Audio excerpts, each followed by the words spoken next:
What's going on, guys? It's your boy Chris here, back with another video. Um, I had an idea. Um, Based on the whole Ricochet situation. Now, I want everybody to hear me out, okay? This is gonna be diabolical as shit. All right, it's gonna be really fucking diabolical. But it's been done in AEW before, and it still happens now. And I'm gonna explain myself in a second. But if you really want to send a message that you don't fuck with Ricochet anymore and you don't want that motherfucker on TV, here's what you do, everybody. And I did this past Wednesday. And if you, my co-host from the Miners Report, Dirk, will back this up.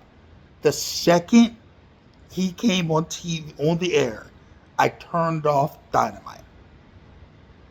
I admit I watched Dynamite over here and there, unless there's something else on that I want to see, and there was nothing on. I don't care about the Yankees. I wasn't watching the opening night because fuck the Yankees. So I didn't watch that. So like, there's nothing else on. I'll watch Dynamite. So I turned on Dynamite. The second Ricochet showed up on television, I was like, well, fuck this shit, and I turned it off. And in that moment, it hit me. Treat them like the Young Bucks. And what do I mean by that? It is proven that whenever the Young Bucks come on television, the ratings for Dynamite nosedive. The Young Bucks are bona fide, proven ratings killers for AEW. It's provable. If you look at the ratings and you look at the quarter breakdowns on each segment of the show, every time the Young Bucks come out, the ratings drop off a cliff because people do not want to see them.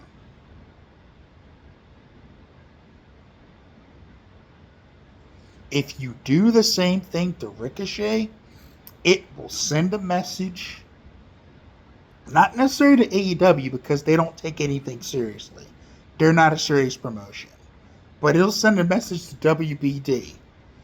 And if enough people turn off the fucking show, they'll see, hey, this show is losing ratings. Why is that? It's these people. Why the fuck are we having them on television every fucking week? And again, this is not, again, as a wrestler, Ricochet is good in the ring, but as a person, he's a sack of shit. Like, what he said to that woman was not an isolated incident. He's been doing that shit since he left WWE. Telling people to suck his dick, being an asshole. Talking about other wrestlers, talking about how legacies of other people that don't work in AEW, that don't have, he has no business mentioning, like Sami Zayn and Shinsuke Nakamura, and like, oh, WWE ruined their legacies. Who are you to fucking say that, dude? Fuck you. Saying that he's better than Io Sky? Like, fuck out of here. Why would you even say that? Talking shit about Javon Evans, who clapped back at you about working for a crackhead? Like, that shit was the most deserved clapback I've ever seen. Because you should have kept his name out your fucking mouth, Trevor. Why'd you mention that kid? You didn't have to do that. That was unnecessary. Just like you mentioning Sammy and Shinsuke and Io. There's no reason for you to be saying anybody's name out your fucking mouth. Worry about yourself and your wife's shitty music career. Okay? Worry about that. Worry about your flailing career with your mid-card ass. Worry about that. Don't worry about other wrestlers that aren't you.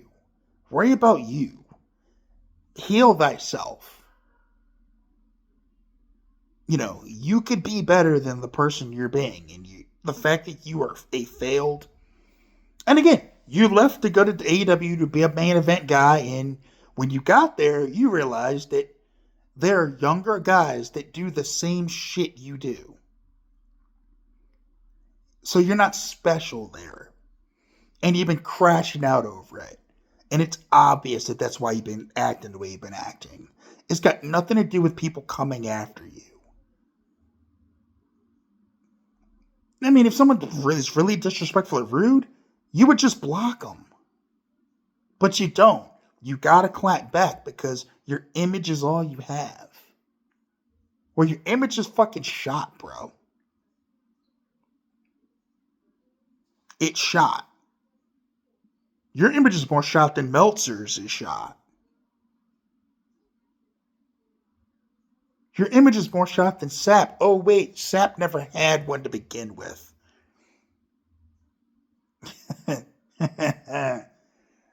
Yep. I'm still on his ass. I'm still on him. I don't care. Fuck that dude. Forever fuck that dude. Meltzer can get it too. And also, I just want to go on record. If you come on my social media defending Dave Meltzer, I'm going to make fun of you. If you come on my social media defending Sean Ross Sapp, I'm going to make fun of you. I'm going to absolutely shit on you. Because you're dick riding for people who are not good at their jobs. Dave's been doing this for what, 40, 50 years and he sucks at it? He knows his history, yeah. As a historian, Dave knows his shit. He studied the history of wrestling. He knows a lot as far as that goes. But as far as a news source, the guy gets buns.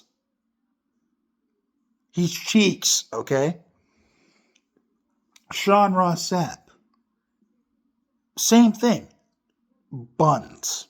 Cheeks. He sucks. Fightful sucks. The Observer sucks. Like I said, I will say this till the death. Stop giving the dirt sheets your money. And if you want to send a message about Ricochet, whenever he comes on TV, turn off the show. Literally, turn it off. Like, don't listen to his promo. Don't watch his matches. Just turn it off until he's gone.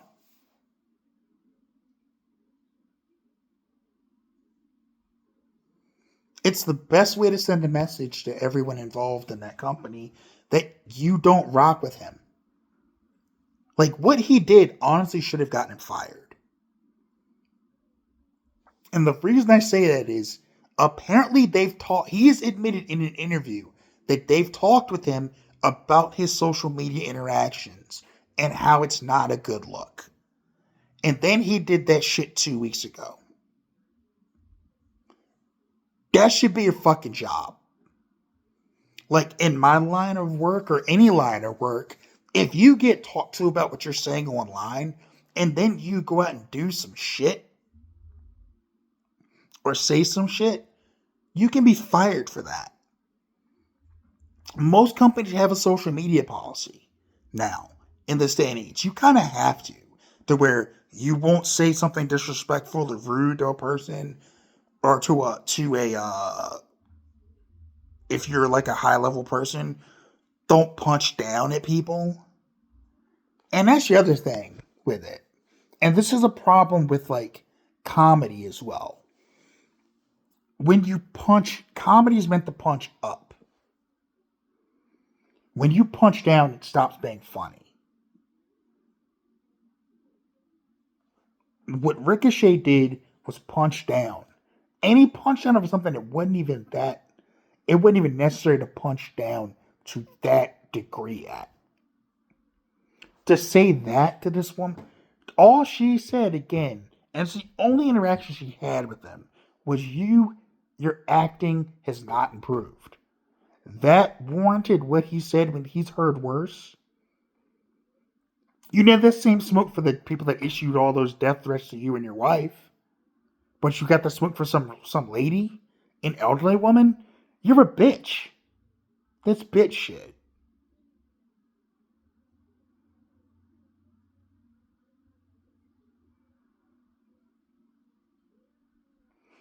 And again, it stems from the fact that you thought going to AEW you'd be the star that you were never allowed to be in WWE. But when you got to AEW, again, everybody there does the same shit you do, and they're younger. Leo Rush does the same shit you do, and he's younger. Axe Andretti's the same shit you do, and he's younger. Kyle Fletcher's the same shit you do, and he's younger. Will Ospreay's the same shit you do, and he, I think, is younger. The Top Flight guys do the same shit you do, and they're younger. They've got more future ahead of them than you do. Because you're on the wrong side of 30, homie. And with the style of wrestling you do, your time's almost up, bro. And you know it. And they promise you all this stuff to get you to come over, and they've delivered none of it, and you're mad about it deep down. You know what they promised you. They promised you to run in it back with Will Ospreay, like you did in New Japan 10 years ago. They promised you Kenny Omega in some dream match, and they haven't delivered any of it. Not on the big stage you thought it would be on. You thought you were going to get pay-per-views against these guys. And again, they put you in the fucking mid-card because that's what you are. You're the cruiserweight guy from back in the day with WCW, where he'll put on a good match, but he's not going to be in the main event because we got the real stars there. Except AEW didn't have any real stars anymore, because the two real stars they had left the building in Cody Rhodes and CM Punk. Kenny Omega's not the type of star that those two are. Swerve Strickland, not the star that those two are. Hangman Adam Page. I don't even want to go. Don't even get me started on that fucking dude. He ain't that guy. The closest guy is MJF. The closest guy is MJF. And he's 5'8". He's a short king, bro. He ain't that guy either. Because he doesn't wrestle enough to be a star. And because his body's already breaking down because he's so small. His body's already breaking down because he's so small. And if he's not being edgy on the mic, what is he? He could talk you into the match, but when the bell rings, what's he got? Eh.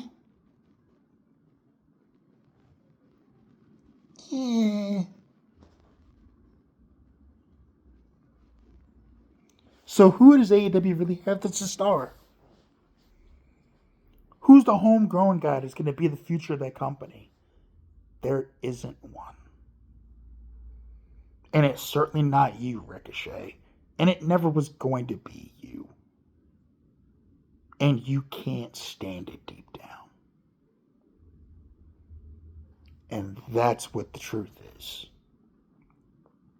So all this online stuff you've been doing, all the crashing out you were doing before last week when it finally came to a head, that was all you just trying to deal with the reality that smacked you in the face.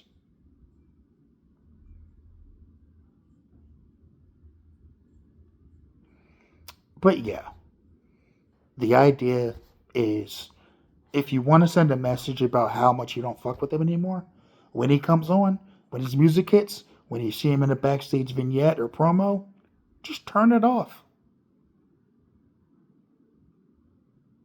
Give it like 5 minutes.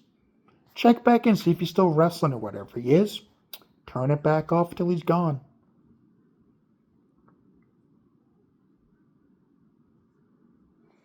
And that's how you send a message.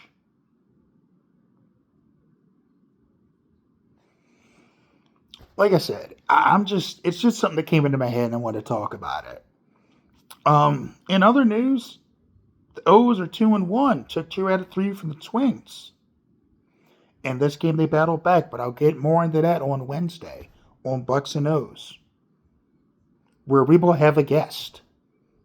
Our boy Kyle will be joining in. So join me and Rich on Wednesday at either 6 or 6:30. I'm not sure exactly the time because it might take time because Kyle. We might have a fourth guy coming on. Our boy Don Stoney may be joining us. Not sure yet. If he can come on, it'll be at 6:30. If not, it'll be at 6 like it normally is. But check us out. Shout out to that show. Shout out to Hey Now Rich Dow. Check out the X's and O's Life. Check out Football every other Tuesday right now because they're in the off season. Check out my other show, The Minorities Report, with my boys Maximus G 420 and the Mighty Dirk. Check out my homies over Spitball Media, B. Show Brian, John Draper, and Shaheen. Check out my boy Drew Yari and all his shows. Meadow Drive Hoops, Drew Yari Experience, and his new show, entertainment show, Lunches with Punches, with our mutual friend Joe Punches. Check out the Cleric of Chaos and the Cheating and Death podcast. He's a good dude. He's one of my homies. Check out The Garden of Thought, not only on Spotify, but now on YouTube with my cohort Jeff Lippin. Still got to get together with him at some point. We still got to do that. Check out the OGs over at Wrestling Soup, Mission Joey. Much love to you guys. And check out the godfather of wrestling podcasting, the mighty Don Tony, on the Don Tony and Kevin Castle show. R.I.P. Always Kevin. We miss you. Check out my boy if you like comic books or like the DC animated universe. Check out my boy Joe, his website, agletsrsinister.com. He's got like a treasure trove of like DC animated universe stuff, and he's branched into other stuff too, so check him out. Check out my boy Theron Reynolds and his T Watches Scary Movie. It's good shit. He does a lot of horror movie reviews. It's fun. I've known him for quite some time. I think that's everybody. I think that's everybody that I usually cover. I think that's it. I think that's everybody. But yeah, check out those people. Give them some support. Oh, also, shout out to my boy 8-Track Brown. Check out his channel. He does show reviews, movie reviews, stuff like that. Check out my boy 8-Track Brown. Check him out. You won't regret it. Anyway, that's all I've got. Take care of yourselves. Take care of each other. Peace.